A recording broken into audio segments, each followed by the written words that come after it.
ఇక రోజు మనము స్పెషల్ ఎడిషన్లు చూసుకుంటాం. స్పెషల్ ఎడిషన్లో టుడే స్పెషల్ ఖచ్చితంగా చదువుకుంటాం. దాంట్లో ఉన్నటువంటి రాసినటువంటి మర్మం ఏంది అని. ఇక టుడే స్పెషల్లో రేపటి నుంచే అభివృద్ధి మొదలెడతామంటూ మాటల మేళాలు, ప్రజల ముందు హామీల వర్షం కురిపిస్తారు. నాయకుల గళాలు ఆ రేపు వచ్చేసరికి ఇంకో సాకు సిద్ధంగా ఉంటుంది. బడ్జెట్ లేదు, సమయం కావాలి అంటూ మాటలు మారిపోతుంటాయి. మార్పు గురించి ప్రసంగాలు ఘనంగా వినిపిస్తాయి. కానీ మారేది మాత్రం కుర్చీలు పార్టీలు. మాటల రంగులు తర్వాత కాదు అంటారు, వచ్చే వారం ఖాయం అంటారు, వచ్చే నెలలో పక్కా అంటారు. కానీ కాలం మాత్రం ముందుకెళ్తూనే ఉంటుంది.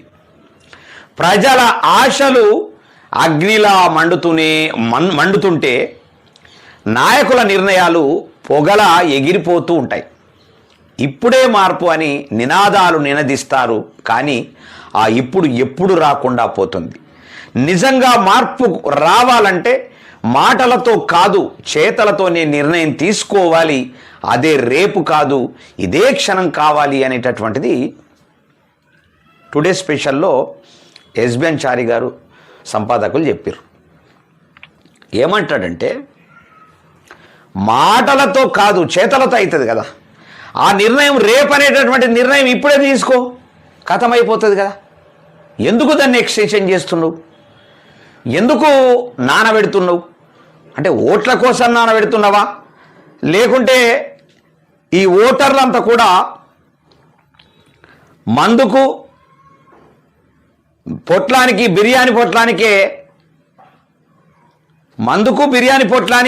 బానిసలైపోయినరు. వాళ్ళని ఎప్పుడైనా మనం ఓట్లు వేయించుకోవచ్చు, ఎప్పుడైనా మనం గెలవచ్చు, ఎప్పుడైనా వాళ్ళని మోసం చేయొచ్చు అనేటటువంటి ఆలోచన ఉందా? ఏంటి ఆలోచన అనేటటువంటిది ప్రశ్నార్థకంగా మారినటువంటిది. దాన్ని ప్రజలకు తెలియజేసేటటువంటి కార్యక్రమమే ప్రజా అసెంబ్లీ. ప్రజా అసెంబ్లీ ఏదో ఊరికే సరదా కోసం వచ్చి సరదాగా ఏదో మాట్లాడుకుంటూ పోయేటిది కాదు.